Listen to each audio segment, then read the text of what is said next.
Enrollment in SNAP, the federal government's grocery assistance program, has dropped 13% this year, according to the Associated Press.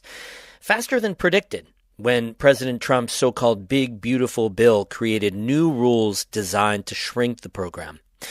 People who say SNAP is bloated and full of fraud say that's a good thing and a sign the policy is working.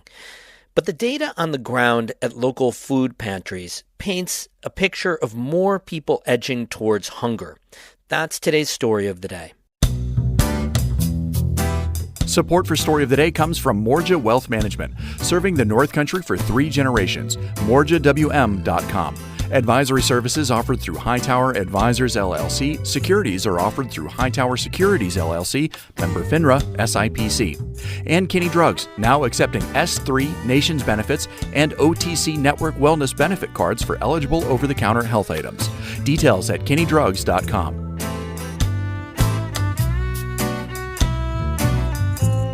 Hey, I'm David Sommerstein. It's Tuesday, August 25th. First up, Governor Kathy Hochul described President Donald Trump's latest tariffs against Canada as insanity at a press conference today in Albany. She said Canada is New York's largest trading partner, exchanging $40 billion in goods and services, including energy, cars and trucks, and tourism. They help fill our stadiums and our arenas. They come to our culturals. They spend money in our ski resorts. They shop in our downtowns in the summertime. This hostility toward Canada is unprecedented. Canada retaliated against Trump's 50% tariffs today with 50% tariffs on hundreds of U.S. products after trade deal talks broke down over the weekend. Hochul also said tariffs and the war in Iran are hurting the state's dairy farmers. Republican farmers that I gathered in the North Country a year ago were saying that their costs were going up dramatically, the cost of utilities, the cost of everything. Earlier this summer, New York announced a $30 million fund for direct payments to farmers impacted by federal tariffs. At that press conference today, Hochul was talking up a new state law that, as of today, prohibits local police from having formal agreements with ICE.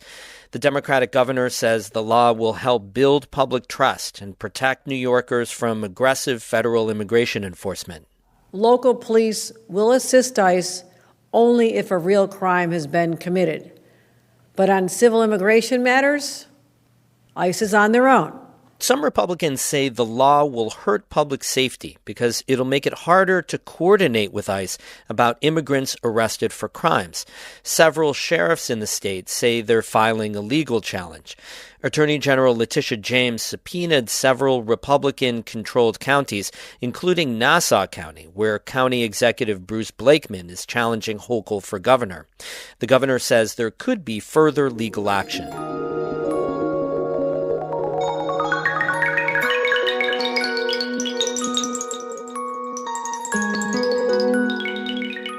Food insecurity is rising in the North Country. According to new data gathered by the Regional Food Bank based in Albany, it's climbed by 14% since last year, comparable to the nation as a whole. The increased cost of groceries, gas, housing, and utilities, as well as cuts to federal programs like SNAP, is cascading into families' budgets. Thousands of people in the North Country, including nearly 20% of children, struggle to find their next meal. Our St. Lawrence Valley reporter Richard Haller spoke with the Regional Food Bank CEO Tom Nardacci about the new data. I think what's happening now is economics is a challenge. People are working hard, and they're sometimes working 2 jobs, and wages just aren't going that far, and I think that that's number one, is that, people just aren't making a living wage.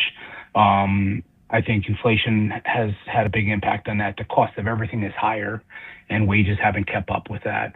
I also think the cost of things, I always say, rent eats first, right? People have to pay their rent. They need a roof over their head. Rent is as high as we've ever heard of in our lifetime. So people just can't get ahead because of the cost of housing. Also the cost of food. You could fill your grocery cart up. A full grocery cart's unaffordable for most people and for most families.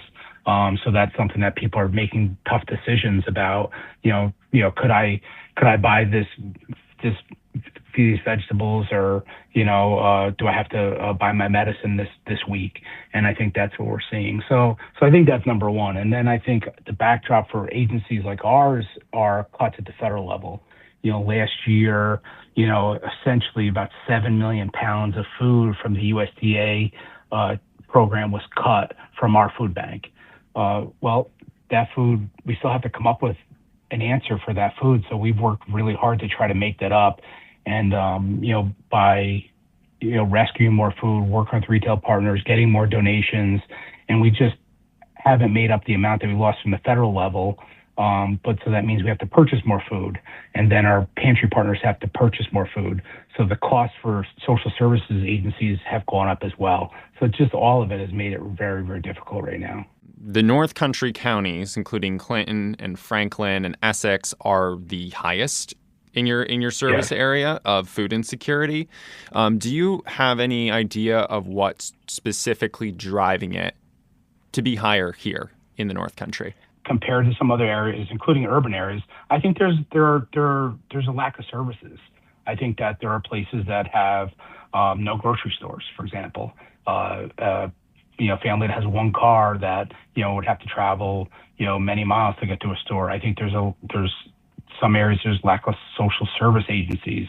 Yeah, I mean, some of the numbers are pretty striking to me. Like in the North Country and Adirondack region, it says nearly 38,000 people, which is 13% of the population, and that includes 9,000 kids are struggling with food insecurity.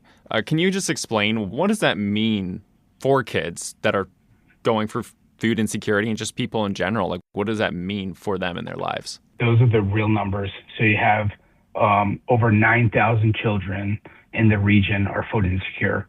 9,260 kids we've identified that aren't sure if they're going to have breakfast, lunch, or dinner.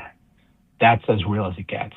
And that's something that, we're all trying to figure out, okay, how do we best equip children to live healthy lives? And with that, what additional steps has the regional food bank and the food pantries that you guys are supplying? Like, what additional steps are you making, and what are you doing to meet this growing demand? I think that there's some things that have happened that are positive in New York State. New York State, approving universal school meals is a big step. But here we are in the summer time. What are we doing for kids right now that aren't in school?